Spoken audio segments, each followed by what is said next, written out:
cette nouvelle chronique. Bonjour Luc. Bonjour Valérie. De quoi allons-nous parler aujourd'hui? Les ouvriers de la 11e heure. D'accord. C'est ainsi qu'on a l'habitude d'appeler cette parabole. Moi j'aime bien l'appeler la parabole du SMIC. Du SMIC? Oui, puisque tous vont recevoir le même salaire. D'accord. Donc on se plaint en France de la grande échelle entre les salaires les plus bas et les salaires les plus hauts. Mais dans cette parabole, Jésus parle d'une situation où ceux qui ont beaucoup travaillé reçoivent le même salaire que ceux qui ont peu travaillé. Ce qui choque un certain sens de la justice. Mais Jésus dit une phrase qui est devenue proverbiale en français, ce qui introduit la parabole et qui la conclut. C'est plusieurs des premiers seront les derniers, et plusieurs des derniers seront les premiers. Donc le but, c'est d'exposer le pourquoi de ce constat. Et c'est une manière de prévenir aussi cette triste réalité. Que des premiers qui s'imaginent premiers finissent finalement derniers. C'est toujours désagréable. Car le royaume des cieux est semblable à un maître de maison qui sortit dès le matin afin de louer des ouvriers pour sa vigne. On va supposer que ce sont les vendanges. Il convint avec eux d'un denier par jour et il les envoya à sa vigne. Il sortit vers la 3e heure, c'est-à-dire 9 heures du matin, et il en vit d'autres qui étaient sur la place, sans rien faire. Il leur dit, allez aussi à ma vigne, et je vous donnerai ce qui sera raisonnable, ou ce qui sera juste. Et ils y allèrent. Il sortit de nouveau à la 6e heure, c'est-à-dire à midi, et vers la 9e heure, 3 heures de l'après-midi. Et il fit de même. Étant sortir vers la 11e heure, 17 heures. Il en trouva d'autres qui étaient sur la place. Et il leur dit, pourquoi vous tenez-vous ici toute la journée sans rien faire?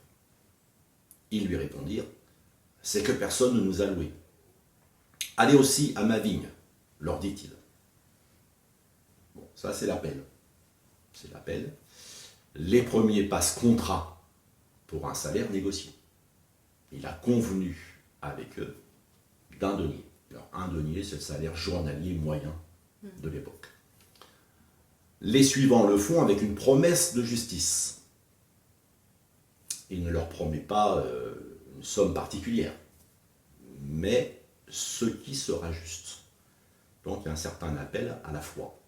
La foi que le patron n'est pas un escroc, mais qui va réellement leur donner un salaire juste. Les derniers, alors peut-être des estropiés, peut-être ils sont beaucoup plus faibles que les autres, puisqu'ils n'ont pas été choisis dans le reste de la journée, le font sans grand espoir de gain. La débauche est à 18 heures, bon, ils auront travaillé 1 heure, et certains manuscrits ne mentionnent aucun salaire. Simplement, venez. Ça dépend des traductions. Il y a des traductions où on dit ce qui sera juste, et d'autres traductions, on dit seulement venez travailler dans ma vigne. Pour tous, il y a la dignité du travail, le fait de gagner son pain. C'est le maître qui appelle, il est premier. Ce n'est pas eux qui ont été chercher du travail.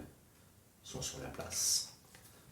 On dit sur le carreau de la mine, ou sur les docks au Havre, et ils attendent que quelqu'un veuille bien les prendre. Ils ont travaillé, on arrive au soir. Quand le soir fut venu, le maître de la vigne dit à son intendant,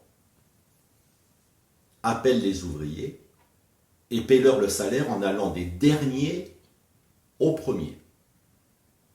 Ceux de la 11e heure vinrent et reçurent chacun un denier. Les premiers vinrent ensuite, croyant recevoir davantage. Mais ils reçurent aussi chacun un denier. Surprenant. En commençant par les derniers, le maître laisse toutes sortes de sentiments naître dans le cœur des premiers. Exprès, à dessein. À dessein, c'est là son but. C'est Pour là son voir but. ce qu'il y a dans leur cœur, finalement. Non. Voilà, il laisse toutes sortes de sentiments germer en eux. D'abord l'espoir, espérant, croyant, se sentant digne, méritant D'avoir plus. plus, de recevoir davantage. Mais ils reçoivent un denier. Alors, ça râle. En le recevant, ils murmurèrent contre le maître de la maison et dirent: ces derniers n'ont travaillé qu'une heure, et tu les traites à l'égal de nous, qui avons supporté la fatigue du jour et de la chaleur. Il répondit à l'un d'eux: mon ami, je ne te fais pas tort. N'as-tu pas convenu avec moi d'un denier? Prends ce qui te revient et va-t'en. Je veux donner à ce dernier autant qu'à toi. Ne m'est-il pas permis de faire de mon bien ce que je veux? Ou vois-tu de mauvais œil que je sois bon? Ainsi, les derniers seront les premiers, et les premiers seront les derniers. C'est la clé. C'est la clé, et la clé de cette parabole, c'est que Dieu est amour. Vois-tu d'un mauvais œil que je sois bon? Dieu est bon. Il ne nous donne pas selon nos mérites, mais selon sa compassion. Et c'est ce que Jésus veut faire ressortir. Et c'est Dieu qui appelle. Personne n'entre dans le royaume de Dieu par lui-même. C'est la réponse à l'évangile qui nous fait entrer. Et c'est vrai que si quelqu'un n'a pas entendu l'évangile, il ne peut pas dire oui à Dieu. S'il n'entend l'évangile qu'à l'âge de 60 ans, et qu'un autre a entendu l'évangile dès son enfance, eh bien l'un n'est pas plus méritant que l'autre. Simplement, Dieu ne l'a appelé que plus tard. Et il a ses raisons. Il a ses raisons. Mais il veut surtout casser cette mentalité de mérite qui existe dans nos cœurs. Donc certains sont appelés jeunes, d'autres tardivement. Si l'on sert Dieu uniquement pour un salaire, on espionne les autres pour être sûr d'en faire plus qu'eux. Ou de faire mieux qu'eux. Et dans une église, ça peut être désastreux. Ça peut être désastreux. L'église, c'est quand même j'ai déjà dit peut-être à propos d'autres paraboles, mais c'est un peu un laboratoire du royaume de Dieu. Jésus parle du royaume de Dieu. Et l'église, c'est là où on est censé vivre le royaume de Dieu. Et si dans une église, chacun s'espionne pour savoir qui sert Dieu le mieux ou qui sert Dieu le plus, c'est pas tellement différent d'une entreprise dans le système capitaliste dans lequel nous vivons. Il n'y a pas de différence. Mais le royaume de Dieu est différent. Il est différent. Et chacun fait selon l'appel de Dieu et selon les capacités que Dieu lui donne. Et si ceux qui n'ont travaillé qu'une heure, en plus, ont moins de rendement que ceux qui ont travaillé toute la journée. Mais pourquoi je l'appelle la parabole du SMIG? Parce qu'ils ont le même estomac que les autres. Et c'est pas parce qu'ils ont moins travaillé qu'ils ont moins besoin de se loger, qu'ils ont moins besoin de manger, qu'ils ont moins besoin de vêtements. Alors, le maître donne, et le maître représente Dieu évidemment, le maître donne bien selon leurs besoins. Leurs besoins, et pas selon leur capacité de travailler suffisamment pour leurs besoins. Bon, ce n'est pas non plus un encouragement à la paresse. Il ne faut pas faire dire à la parabole ce qu'elle ne dit pas. Mais quand il dit « prends ce qui te revient et va-t'en », le « va-t'en », c'est une parole sèche. Je veux dire vraiment, est-ce que c'est pas une parole à un moment d'exclusion, de dire tu voulais, on a traité un marché ensemble, voilà, je te dois un denier, je te le donne, mais maintenant je ne veux plus te voir.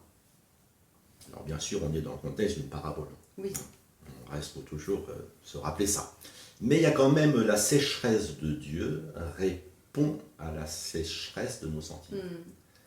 Et à celui qui est raide avec les autres. Parce que c'est ça, en fait. C'est pour ça qu'il lui dit bien que tu n'es pas lésé. On avait convenu. Oui. Donc je te traite selon le contrat. On avait convenu. Tu n'as rien à dire. Tu peux aller en justice, tu perdras. Donc va-t'en, ça peut vouloir dire laisse-moi tranquille. Ou réfléchis. Réfléchis et considère que je suis bon. Et deviens bon à ton tour, à mon exemple. Un encouragement. Donc cette sécheresse est aussi pour faire réfléchir. Et parfois c'est une parole sèche fait plus réfléchir. Une parole, comme on dit, dans le sens du poil. Donc les premiers servent pour un gain, un denier. Les suivants servent dans la foi, ce qui est juste. Les derniers servent avec amour, parce que le maître en est digne. Puis parce qu'il faut que le travail soit fait aussi. C'est-à-dire que l'amour répond à l'amour. Et c'est la seule réponse qui vaille. Et c'est Jésus qui dit à une certaine église, dans l'Apocalypse, « Mais ce que j'ai contre toi, c'est que tu as abandonné ton premier amour. » Et je reviens à la vie d'église en particulier. Bien sûr, c'est notre relation personnelle avec Dieu. Mais dans la vie d'église, il est important que l'amour demeure premier dans tout ce que l'on fait. Quand on commence à vouloir le valoriser, on peut dire c'est le commencement de la fin. Risque. C'est un fort risque. C'est pour ça que Jésus ajoute « Repens-toi et reviens à ton premier amour ». Merci Luc. Au revoir et à bientôt pour une nouvelle chronique.